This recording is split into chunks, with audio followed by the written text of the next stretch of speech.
د رمضان روزه تقریبا په ختمې دو روانې دي. نو خوشحالي به چې اختر براشي، بشک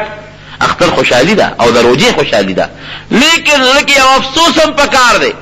چې افسوس کړه روزه زیاتې وي نه الله ما به زیاتې نیول، افسوس کړه روزه وګدا وا نو ما به وګدا روزه نیول. ولې د اوړي په هغه وګدو روزو کې الحمدلله موږ روزه نه دی نیولې. چې روزه وګدې راځي بیا به کو که 15 هم نیولې وي نه میاشو نشو که 2 میاشتې وي ان شاء الله چې ګون کال د الله تعالی طرف نه حکم وو نو پروردگار به موږ رضا کوو کال به ولګون موږ روزه نیولې. زمارونو روزه یو برکتی میاشت ډېر د برکت میاشت. اوس یو دعا عمله د دې روزه په اخر کې مسلمان لپاره دی چې هغه وکړي. یو عمل د صدقه فطر چې موږ ته سرسایه وایي. صدقه فطر ولا عمل کول چې کوم سړی مالداري هغه به صدقه فطر ورکوي. مالدار دا چې کوم انسان سره د 2.50 تولو سپینو زرو قیمتي 2.50 تولې سپین زر چاندي د هغې قیمت ما خو حساب نه کړی خو غالبا 6,000 روپۍ خو شي حساب جوړېږي دا ورسره نغدي وي. یا یو ښځی هغې سره 19 تولې کالي وي سرو زرو خو نور څه مال ورسره وي که نه خو چې 19 تولې سره که نور مال ورسره یو ښځې زنانه سره نو بیا که توله کالي وي ګورې هم به صدقه فطر ورکوي. دا 19 تولې سره زر هغه وخت دي چې نور مال ورسره ني او که یو ښځې سره نور مالي نو بیا یو توله کالی چې دی هغه چې ورسره وي بلکې که لږ کالي وي او هغه نور مال سره د هغه کالي قیمت یو ځای که 6,000 ته رسي نو بیا هغې باندې صدقه فطر واجبېږي. چې کوم سړي باندې په خپله صدقه فطر واجبي نو ابه د ځان نه م ورکوي او د نابالغه اولاد نه به م ورکوي. او چې کوم بالغان بچي وي یا ښځی نو که د هغوی د طرف نه ورکوي نو هم ورکولی شي. خو د ده ځان او د ده نابالغه بچو صدقه فطر خو پې واجبه ده خامخا به یې ورکوي. خو د ښځې او د بالغو بچو د طرف نه که ورکوي هم ورکولی شي. که هغه ښځه او بالغ بچي ده سره اوسېږي دی یې کفالت کوي نو که د هغوی نه تپوس هم نه کړي نو صدقه فطر یې ورکولی شي. او که هغه د ده ډوډۍ نه خوري ده په کفالت کې نی او د بالغو بچو ورکوي نو د هغې نه دې تپوس وکړي چې بچو ستاسو د صدقه فطر ورکوم اجازت دی بیا ورکولی شي. که یو سړي سره نقد مال بالکل نشته خو د 2 کوره دي یو کې اوسېږي یو یې د ضرورت نه زیات دی نو که هغه کور چې د ضرورت نه زیات دی د هغې قیمت هم 6,000 ته رسي نو صدقه فطر به ورکوي. یو سړي ځمکه ده نو که دومره ځمکې وي چې د په سپوره ډوډۍ پې ګزاره کېږي بغیر د ترکارۍ او د انګونې نه نو بیا هم پې صدقه فطر واجب دی ورکوي به او ورکوي به کله وره بعضې خلک وایي مونږ غریبانان یو په مونږ صدقه فطر نشته. د ضرورت نه زیات سامان د کور هم د ضرورت نه زیات ساماني ادې بیه که 6,000 ته قیمت لري صدقه فطر به ورکوي. ټي وي د ضرورت نه زیات شی دی ښه ټي وي دا ضرورت کې نه داخلېږي د ضرورت نه زیاتي شی دی نو که دا بلا ټي وي چا کوي او قیمت 6,000 صدقه فطر به خامخا ورکوي. د څوکۍ یو ټوپک دا په ضرورت کې راځي. د زمیندار غوا میخه یا قلبه دا په ضرورت کې راځي. او که د دې نه زیات څاروي ساتي د ضرورت نه زیات د قلبې نه زیات د غوا میخې نه زیات نو د هغې قیمت ته وجنګوي که 6,000 ته ورسېد نو د هغې به خامخا صدقه فطر ورکوي. د یو ټوپک تماچې نه زیات ورکوئ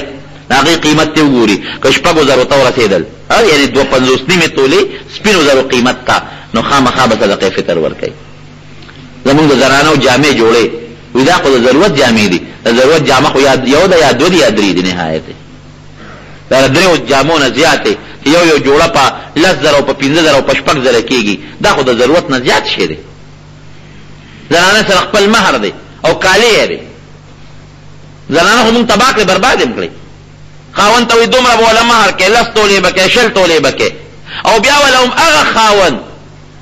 نه زکات ورکوي او نه صدقه فطر ته پرېږدي نو د زنانه غاړه بنده شوه. نو ګوره زنانه ستا د کور خدمت کوي تا ته ځان وقف کړی دی ستا کور ساتي تا له پېشمنې تا له ځمکه جارو کوي نو د هغې غاړه بنده مه ساته غاړه وله خلاصوه.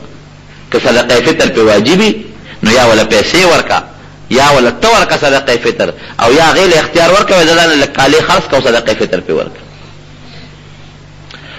نو به هر کیف ورکې به کله صدقه فطر دا د اختر چې سبا راوخېږي نو واجبېږي چې د اختر سبا راوخېږي واجب شو. خو یاره که یو سړی مخکې ورکوي په رمضان کې ورکوي دې وخت کې ورکوي نو هم ورکولی شي خو ټیم یې هغه دی چې د اختر سار روخېږي صدقه فطر به ورکوي او د اختر د مانځه پورې دغه بهتر وخت چې د اختر مونځ لا نه شوي او که د اختر مونځ وشو نو بیا به هم صدقه فطر ساقطېږي نه خو هغه ثواب یې نشته کوم چې د اختر د مانځه نه مخکې اجر دی حضرت عثمان رضی الله عنه نه صدقه فطر هېر شوی د اختر مونځ چې وشو ورته یاد شو نو یو مریی یې آزاد کړ مریی خو د بدو پیسو نبی کریم صلی الله علیه وسلم له راغی د الله رسوله ما نه صدقه فطر هېر شوی د اختر مونځ شو نو بیا مې یو مریی آزاد کړ ما له به الله ثواب راکړي وی غاړه خو د اخلاص شوه خو که ته سل مریان آزاد کې هغه ثواب به ونه ګټې کم چې د اختر د مانځه نه مخکې سرسایه ورکولو کې اجر دی نو مخکې ورکول پکار دی یو کس له هم ورکول شي او ګڼو له هم ورکول شي په جومات مه لګوه صدقه فطر په لار به نه لګې دا د غریب حق د غریب له ورکه څومره به ورکې صدقه فطر نو غنم یا اوړه یا د هغې قیمت پوکم 2 کیلو 5.5 پاوه پاخه او پوکم 2 کیلو ترې جوړېږي خو دې زمانه کې رواج د اوړو دی عام معمول په دکانونو کې غنم نه خرڅېږي خلک اوړالې اوړه خرڅوي نو احتیاطاً د اوړو په حکم 2 کیلو قیمت ولګوئ ما خو خبره اوس حساب کړو تقریبا 30 روپۍ ته جوړې دی احتیاطاً که 50 روپۍ تاسو ورکې نو ښه خبره ده احتیاطاً 50 ورکې خو 50 ګورې اصل صدقه فطر نه دی چې زما پکې غاړه بنده نه شي د پوکم 2 کیلو قیمت تاسو لګوئ چې څونه ته جوړېږي دا ما ته احتیاطاً 50 روپۍ وي د یو کس په سر دا صدقه فطر ورکې دې کې ځان له غاړه مه بندوئ زموږ علماء مثال ورکوي وی د رمضان دا روجې دا صدقه فطر یې ني داسې مثال دی لکه مرغۍ چې وزرې نه لري مرغۍ چې وزرې ولري نو پر به شي صدقه فطر د روجو چې دې ورکړه دا روجې به دې پر شي او د الله دربار ته به ورسېږي یعنې ستا بدني عبادت راغی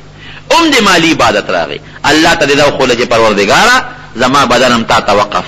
بدني عبادت هم درته کوم او پروردګاره زما مال هم تا ته وقف مالی عبادت هم درله کوم نو صدقه فطر په دې کې ناراستی مه کوئ لازما صدقه فطر ورکئ او خپله غاړه خلاصه کړئ چې کوم غریبانان هغه چا لی ورکئ چې په هغه په خپله صدقه فطر واجب ني هغه انسان لی ورکئ